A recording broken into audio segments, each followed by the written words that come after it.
Bonjour mesdames et messieurs, j'espère que vous allez bien aujourd'hui en cette belle journée ensoleillée. De mon côté, je suis ravi de vous retrouver pour une nouvelle vidéo. Et dans cette vidéo, on va parler d'un arrêt extrêmement important du droit administratif, le célèbre arrêt Benjamin de 1933. Cet arrêt, il concerne le contrôle des mesures de police administrative. On sait qu'une mesure de police administrative a pour but de maintenir l'ordre public. Et pour pouvoir assurer le maintien de l'ordre public, une mesure de police, elle peut restreindre certaines libertés publiques. Restreindre par exemple la liberté de réunion, la liberté d'expression, la liberté d'association, etc., etc. Mais forcément, dès qu'on limite une liberté publique, il y a une question qui se pose, c'est jusqu'où on peut aller. Parce qu'en effet, il n'est pas possible de restreindre les libertés n'importe comment.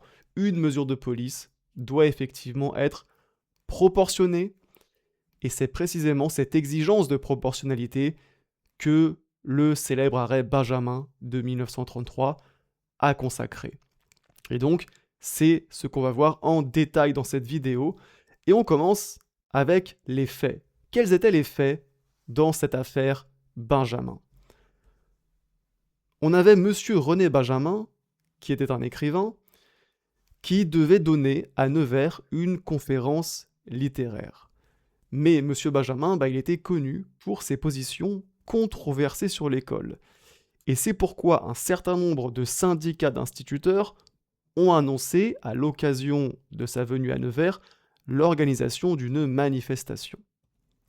Et craignant que la tenue de cette conférence ne provoque des troubles à l'ordre public, notamment en raison de la manifestation qui était annoncée, le maire de Nevers, il a pris 2 arrêtés en date des 24 février et 11 mars 1930 afin tout simplement d'interdire la conférence. Donc ici, petit rappel, le maire, c'est l'autorité de police administrative générale sur le territoire de sa commune, et donc à ce titre, il est compétent pour prendre des mesures de police afin de maintenir l'ordre public. Et c'est exactement ce qui s'est passé en l'espèce. Les 2 arrêtés du maire, ce sont des mesures de police qui ont pour but de maintenir l'ordre public. Alors toutefois, ces 2 arrêtés d'interdiction, ils n'ont pas plu à Monsieur Benjamin, qui a donc formé un recours pour excès de pouvoir devant le juge administratif afin de demander l'annulation de ces 2 arrêtés municipaux. Donc, je vous rappelle que le recours pour excès de pouvoir, c'est un recours qui permet de demander au juge administratif l'annulation d'une décision administrative. Et donc ici, Monsieur Benjamin, il demande l'annulation des 2 arrêtés du maire. Et en particulier, il demande cette annulation parce qu'il soutenait que les arrêtés du maire portaient atteinte à la liberté de réunion consacrée par les lois du 30 juin 1881 et du 28 mars 1907. Donc le Conseil d'État, il devait répondre à la question suivante. Une autorité de police peut-elle interdire une réunion afin de prévenir un trouble à l'ordre public? Autrement dit, une autorité de police, est-ce qu'elle peut aller jusqu'à totalement interdire une réunion?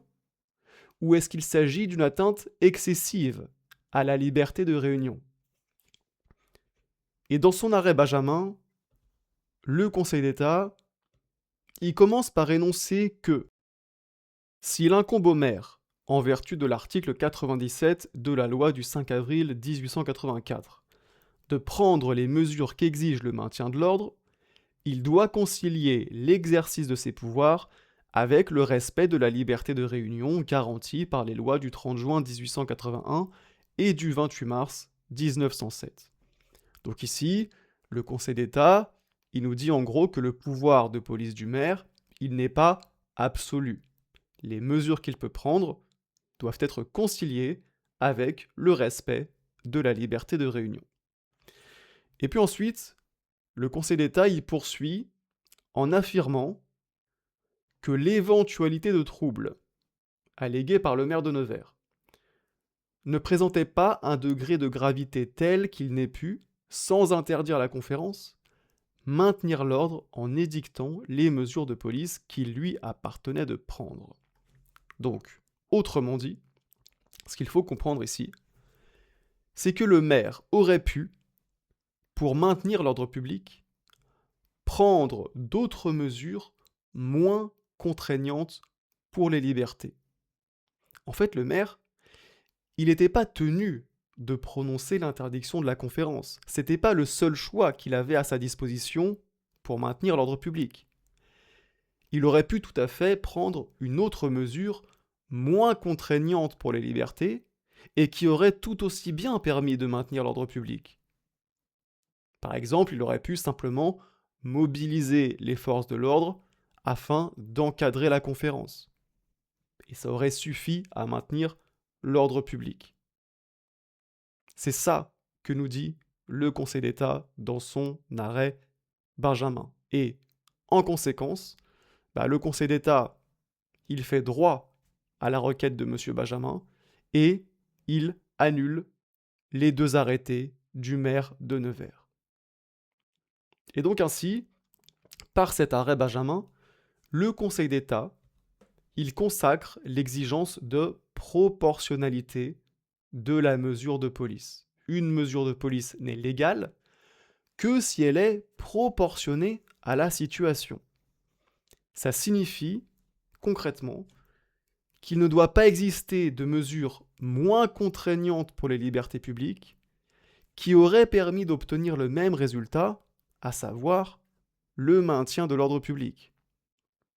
En d'autres termes, parmi toutes les mesures qui auraient permis d'assurer le maintien de l'ordre public, la mesure adoptée doit être celle qui restreint le moins les libertés. Et si ce n'est pas le cas, elle pourra être annulée par le juge administratif. C'est ça l'apport de l'arrêt Benjamin. Et puis ce qu'il faut dire ensuite, concernant la portée de l'arrêt Benjamin, c'est que depuis 1933, la jurisprudence Benjamin a été appliquée de manière constante. Mais toutefois, dans un important arrêt de 2011, l'arrêt Association pour la promotion de l'image du 26 octobre 2011, le Conseil d'État, il a précisé son arrêt Benjamin en affirmant que pour être légales, les mesures de police doivent être adaptées, nécessaires et proportionnées. C'est ce qu'on appelle le triple test de proportionnalité. Et donc, depuis cet arrêt de 2011, le juge administratif, il utilise ce triple test pour contrôler la proportionnalité des mesures de police administrative. Il vérifie donc que la mesure de police est bien adaptée, nécessaire et proportionnée. Et si cette triple exigence n'est pas remplie, il peut annuler la mesure. Sur ce, cette vidéo est maintenant terminée. J'espère qu'elle vous aura aidé à bien comprendre cet arrêt Benjamin. Si c'est le cas, n'oubliez pas de mettre un petit like. Pour vous, c'est pas grand chose, mais moi, ça m'aide énormément à faire connaître mon travail à plus de monde. Et sur ce, je vous dis à bientôt pour une prochaine vidéo.